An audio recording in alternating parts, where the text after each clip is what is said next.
Hi, this is Brian Russell. Welcome back to our class. Today I want to go over with you your grammar work on Psalm 2, verses 7 and 8.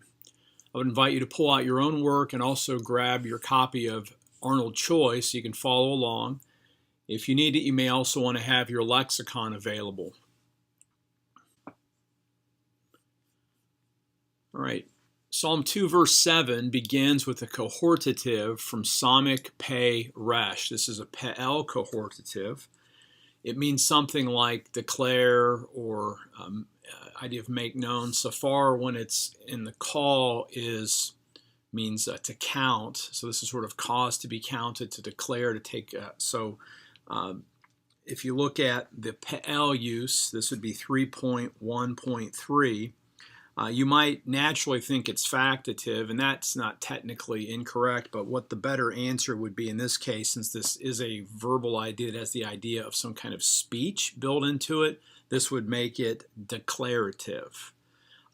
And along with the cohortative here, the cohortative is a way to make a first-person command, and that's 3.3.3, and most naturally, I think the best label here would be the first one, resolve. This is the speaker resolving to tell, to declare. And what does the speaker declare? Oh, well, next we have a preposition. And if you're actually using the BHS text, you might note there's a footnote here, so there's some question about whether this should have a suffix on it. But basically, it's a preposition where we would then take the preposition el, and then we have chok, and then we have Adonai, and this is decree of the Lord. So the object of the preposition would be these two words. So the whole prepositional phrase is this. The object of the preposition is actually a bound noun followed by a absolute term. This would be the decree of the Lord. What kind of construct or genitive is this going to be? This is going to be possessive. It's the decree belonging to the Lord. Okay, now back to the preposition. If you look up L in 4.1.2, what's the function here? This isn't I will declare to the decree of the Lord. That would be the terminative. That doesn't exactly work. This is probably an example of the last category specifications. This is I will declare about the decree of the Lord. I will declare concerning the decree of the Lord. Okay, and then what's that decree? Our next line, we have Amar. That should be pretty easy to parse. We have a call, perfect third masculine singular. He said.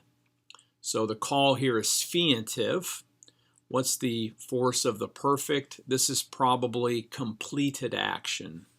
That would be, if you're looking at the options for the aspect, that would be 3.2.1 perfect, and that's going to be complete.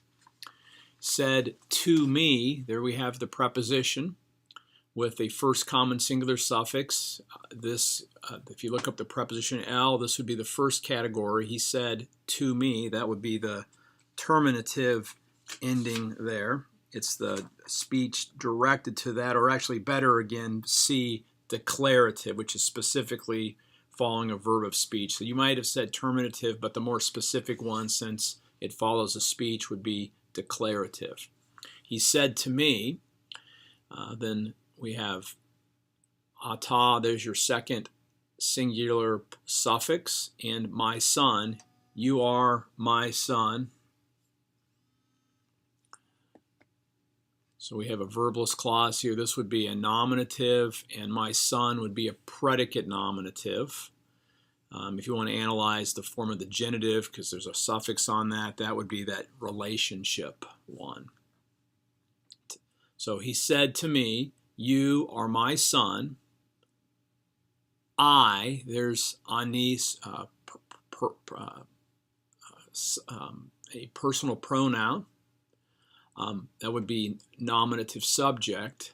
I, hayom, the day, and oftentimes in Hebrew, this takes the idea of today. I, today. And then we get our main verb. We have a call perfect, first common singular with a second masculine singular suffix on it. Yalad means begotten. The force of the call here, fiantive. It's an action, begot. And then what's the perfect? This is another completed. I have begotten you. And so what's the force of this particular noun? We haven't seen one of these yet. If you look at the nouns, we have some options. This is going to be an example of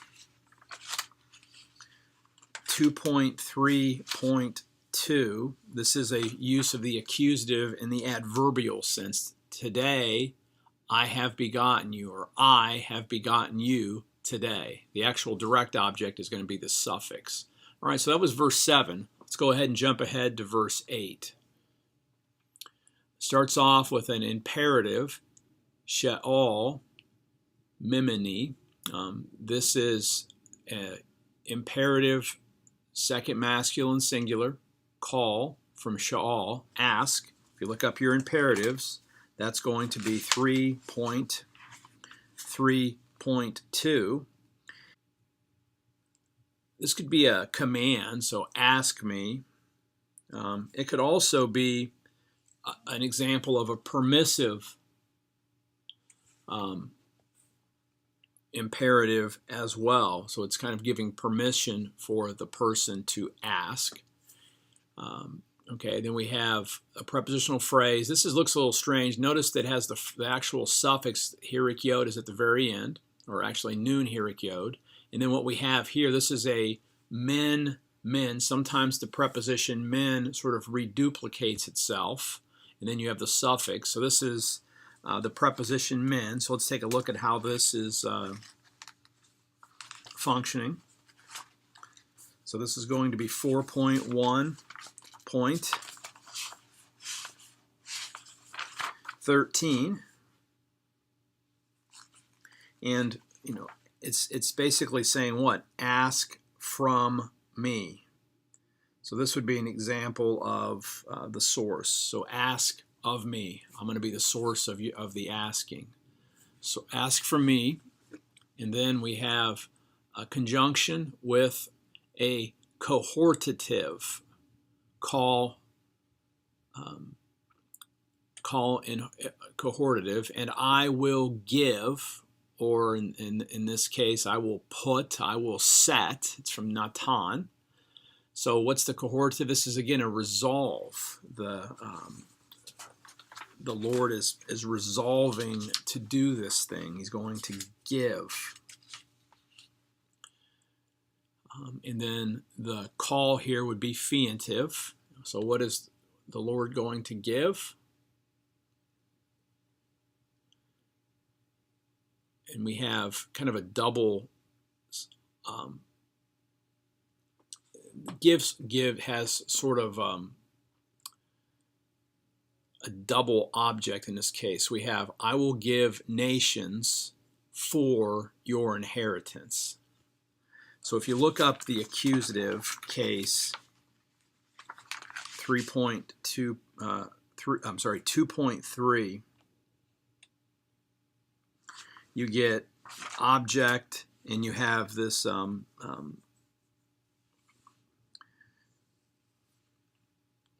have this double object in the sense of this would be 2.3.1 E2.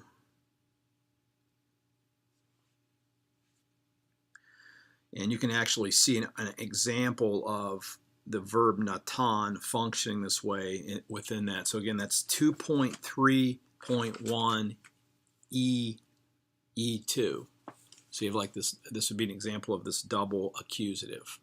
Okay, let's go to the last phrase here. And notice the poetry here. So we have, this is your heritage, and implied there is going to make the nations your heritage, and then the verb essentially repeats here in the way this poetic structure takes place.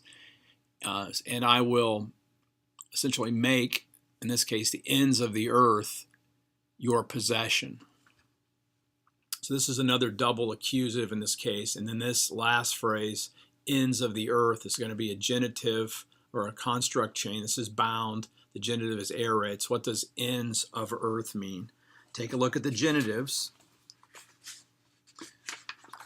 This isn't the ends belonging to the earth, so that's not going to be a source of possession. It's probably in this case specification. The ends with respect to the earth is the idea that is being done here. Anyway, hopefully you're finding this a little bit easier. We saw some new forms here. We haven't seen double accusatives. We also haven't seen too many cohortatives so far. If you have questions, let me know. I look forward to continuing to serve you. Have a great week as you launch into Module 7.